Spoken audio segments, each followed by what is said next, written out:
네, 상대성 이론입니다. 전제 3개는 당연히 외우고 계셔야 됩니다. 전제 첫 번째, 광속 불변 법칙. 누가 보든 광속은 일정하다 였고요. 두 번째, 상대성 원리였죠. 그러니까 어느 관성계에서든 물리 법칙은 통용한다. 마지막 3번, 이건 제가 추가한 거긴 한데 장소와 시간이 같다면, 그러니까 장소가 같고 동시 사건이라면 누가 봐도 동시다. 왜냐면 사건의 정의가 애초에 장소와 시간으로 정의된 거니까 장소랑 시간이 같다면 그냥 하나의 사건이라고 봐도 되고 누가 봐도 객관적인 동시의 사건이니까 그걸 기준으로 삼자 라고 얘기를 했었고, 얘네들이 배경으로 생겨난 결과는 1. 시간 팽창이었고, 즉 움직이는 남을 보면 시간이 느리게 가는 것처럼 보인다. 두 번째, 길이 수축. 움직이는 물체는 움직이는 방향대로 길이가 짧아져요. 그러니까 이쪽으로 움직이면 이렇게 짧아집니다. 근데 위아래로는 짧아지지 않아요. 마지막 3번, 동시성의 상대성. 다른 사람이 봤을 때 동시여도 내가 봤을 때 아닐 수 있다. 그런 결과가 나왔어요.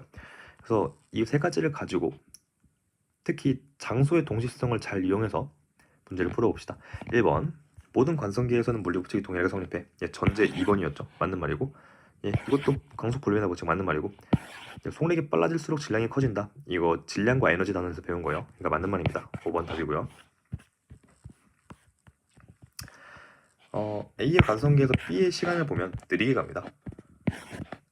시간 팽창이라고 하죠. B 입장에서 잰 길이가 L이죠. 고유 길이라고 했으니까. 그러니까 A가 보면 짧아졌겠죠. 길이 수축이죠. 다음, 상대론적 질량, 즉 움직이는 질량은 정지 질량보다 커져요. 그러니까 2번이 답입니다. 3번 봅시다. 관찰차 B가 탄 우주선이 등속 운동하고 있고, A 입장에서 잰 게 T예요. 즉 관성계 가지고 장난을 많이 치니까 관성계라는 얘기가 나오면 무조건 표시를 해놔야 됩니다. A 입장에서 T예요. 그럼 이제 A의 관성계에서 광원에서 검출기까지 걸린 CT다. 이게 되게 당연한 얘기죠. 광속이 C고 C의 속력으로 T초만큼 갔으면 거리는 CT. 맞는 말입니다. 근데 B의 관성계에서 빛의 속력이 C보다 작다 하면 무조건 틀린 말입니다. 빛의 속력은 누가 봐도 C예요. 그다음 B의 관성계에서 방출된 빛이 검출기에 도달하는 데 걸린 시간 T보다 작다. 빛의 경로를 봐야 됩니다. 그러니까 고유 사건이니 뭐니를 보기 전에 일단 움직이는 방향대로 검출기가 있기 때문에 B가 봤을 때는 이 공간이 이 뒤쪽으로 이동하는 것처럼 보이겠죠. 그럼 빛이 여기서 방출됐어요. 방출됐는데 검출기가 점점 다가와요. 그러니까 빛이 가야 할 경로가 좀 짧아집니다. 즉 빛이 이동한 경로가 짧아졌으면 빛이 도달하기까지 걸린 시간도 짧아졌겠죠. 그러니까 맞는 말입니다. 3번이 답이겠죠. 3번 봅시다. 이동을 이쪽으로 하고 있으니까 이 세로 길이는 안 짧아져요. 이 좌우 길이는 짧아져도 읽어봅시다. 그냥 나타내는 것이다. 길이를 나타내는 것이다. A가 잰 여기 거리가 L1이래요. A가 좀 짧게 쟀겠죠. 그럼 B가 잰 건 커야 돼요. 그다음 Q와 R은 똑같아야 돼요. 그래서 P와 Q 사이의 고리 길이가 L이 잰 거냐? 아니죠. B가 잰 거여야 돼요. 틀린 말이고, 기역은 L1보다 크다. 맞는 말입니다. 작다. 틀린 말입니다. 세로 방향이라 변하지 않아요. 5번. 이건 나중에 설명을 위해서 미리 그려놓은 겁니다. 신경 안 쓰셔도 되고, 0.7C 이런 거 계속 나오잖아요. 신경 안 쓰셔도 됩니다. 0.5C든 0.3C든 0.9C든 아무 의미 없어요. 계산하는 문제 안 나옵니다. 거울에서 이렇게 광원이 방출됐고 B 입장에서 걸린 시간이 T0다. 그럼 A 입장에선 B가 가고 있으니까 빛의 경로가 이렇게 되겠죠. 그러니까 좀 더 길어져요. 당연히 빛의 속력은 C고요. 광원에서 방출된 빛이 거울에 도달하기까지의 빛의 경로는 A 관성계에서 이거보다 작냐? 아니요, 이거보다 깁니다. 당연히 길겠죠. 늘어나니까. 그 다음, 왕복하는데 걸린 시간 T0보다 크다. 당연히 커집니다. 빛의 경로가 길어져서. 그러니까 언제나 객관적으로 볼 수 있는 건 빛의 경로밖에 없어요. 왜냐면 빛의 속력이 일정하다 그랬으니까. 그래서 4번이 답입니다. 6번 봅시다. 등속도 운동하고 있고 왼쪽으로 갈지 오른쪽으로 갈지 몰라요. A의 관성계에서 나란하고 의미 없는 말이었네요. B의 관성계에서 B 입장에서 PQ에 동시에 도달한대요. 그러니까 B 입장에서 동시에 도달해도 A 입장에서 당연히 아니겠죠. 그 객관적인 사실은 광원에서 빛이 방출됐다 하나밖에 없습니다. 그래서 A 입장에서 PQ에 도달하는데 걸린 시간을 나타내는 것으로 이게 더 길다. 그러면 한번 A 입장에서 얘를 움직여 봅시다. 네모 하나 그리고 얘가 만약에 왼쪽으로 가요. 그럼 가운데서 빛이 땅에 써. 빛이 땅 방출됐어. 근데 얘가 움직이잖아요. 그럼 Q가 가까워지겠죠? 그러니까 Q점에 이걸 찍어놓고 같이 움직이면 P가 가까워지죠. Q가. 그럼 빛이 움직여야 될 경로가 짧아지죠. 반대로 P는 멀어질 거고. 그럼 왼쪽으로 가는 게 맞겠네요.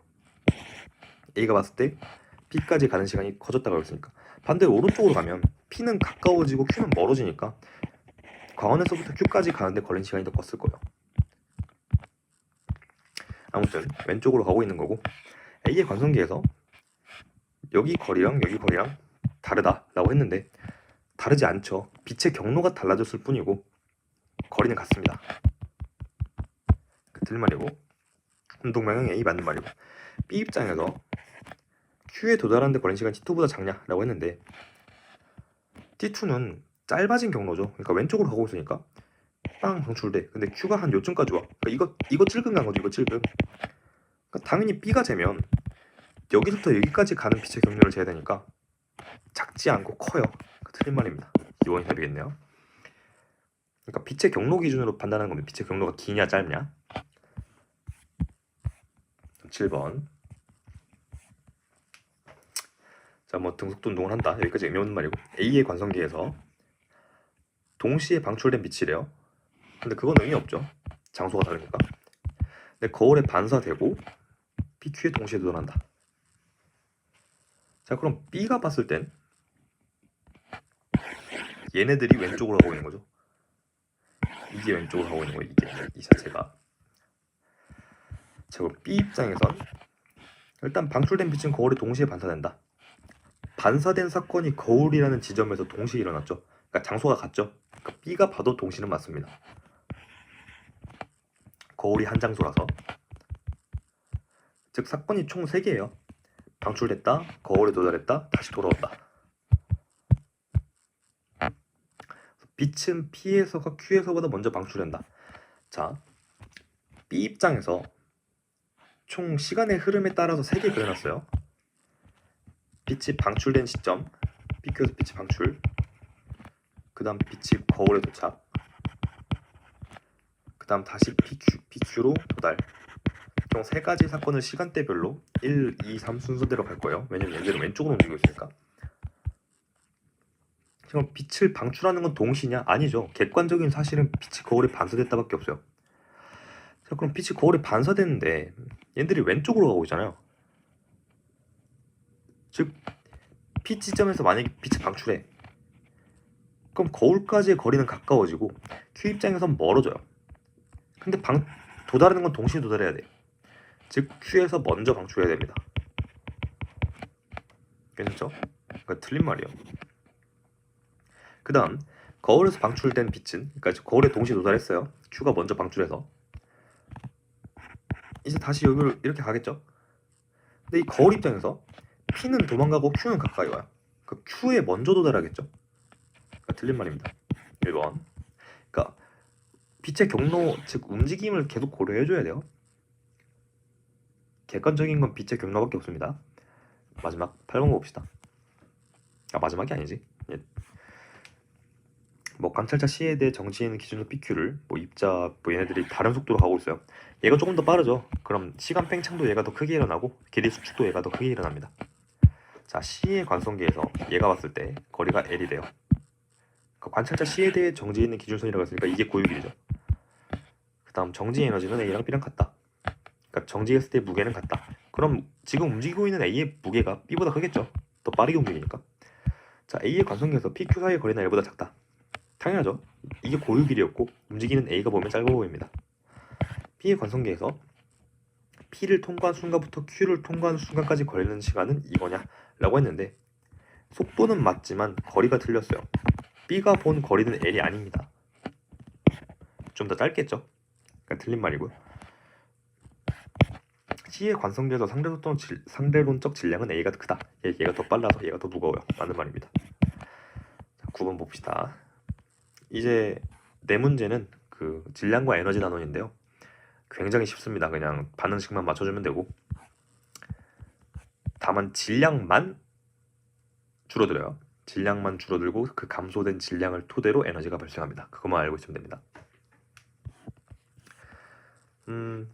질량수는 양성자와 중성자의 합이다. 예, 맞는 말이고요.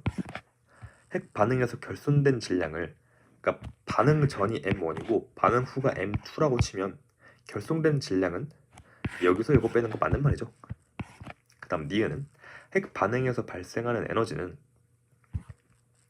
결손된 질량을 E는 MC 제곱에다 집어넣는 겁니다. 그러니까 더하면 안 돼요. 빼야죠. 틀린 말입니다. 4번이 되겠죠. 다음 10번 뭐 말이 긴데 그냥 전자의 속력이 클수록 상대론적 질량이 크다. 그냥 맞는 말이죠. 속력이 빠를수록 무거워진다. 핵 반응에서는 질량 결손에 의해 에너지가 발생한다. 맞는 말이죠. 감마선은 에너지가 0이다. 예, 아닙니다. 뭐 나중에 또 설명할 수 있긴 한데 그냥 지금은 에너지가 있다 정도만 알고 있으면 돼요. 3번이 답입니다. 자, 두 가지 핵 반응이다. 반응 전후 보존돼야 할 것 질량수와 양성자 수였죠.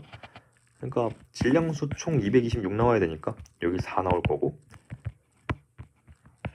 양성자 수는 2개 줄었죠. 그러니까 여기 2 나와야겠죠. 양성자 수 2짜리 헬륨이죠. 이거 핵 융합일까요? 분열일까요? 네, 분열입니다. 왜냐면 양성자 수 최대치가 줄었죠. 그 다음 얘는 똑같이 헬륨이라고 했으니까 헬륨 넣어주고 질량수 맞춰주면 5 나와야 되죠. 그러니까 여기 2 들어갈 거고, 양성자 수는 2 나와야 되죠. 1 들어가면 수소죠. H가 될 겁니다. 간 핵분열 맞습니다. 최대 질량 수도 줄었고 최대 양성자 수도 줄었고, 중성자 수는 얘보다 작다. 아니죠. 얘 중성자 수 2개고 얘 1개죠. 틀린 말입니다. 질량 결손을 비교하려면 실제 질량은 당연히 못 알아요. 이 에너지 보고 알아야 됩니다. 에너지가 여기가 더 크죠. 그러니까 여기가 또 질량 결손이 많이 일어났다. 그러니까 틀린 말입니다. 1번이 답이겠네요. 12번 핵 융합 질량수가 작은 원자에게 반응하여 질량수가 큰 원자에게 생성된다. 그냥 맞는 말입니다. 핵융합 과정에 의해 에너지가 발생한다. 이거는 뭐 토막 상식인데요. 핵융합은 아직 개발이 안 됐습니다. 여기 읽어보면 알겠죠. 세계 최초로 1억 도 이상의 플라즈마를 1.5초 유지했다.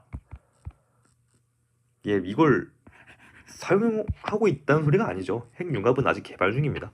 우리가 쓰고 있는 핵분열, 즉 뭐 우라늄 같은 거에다가 중성자를 써서 우라늄을 분해시키면서 나오는 에너지를 갖다가 물을 끓이는 거고요. 예, 핵융합이 아니라 핵분열이 와야 됩니다. 틀린 말이고요. 양성자 수는 수소가 헬륨보다 작다. 이거 상식이죠. 예, 맞는 말입니다. 3번. 네, 물리원은 여기까지고요. 수고하셨습니다.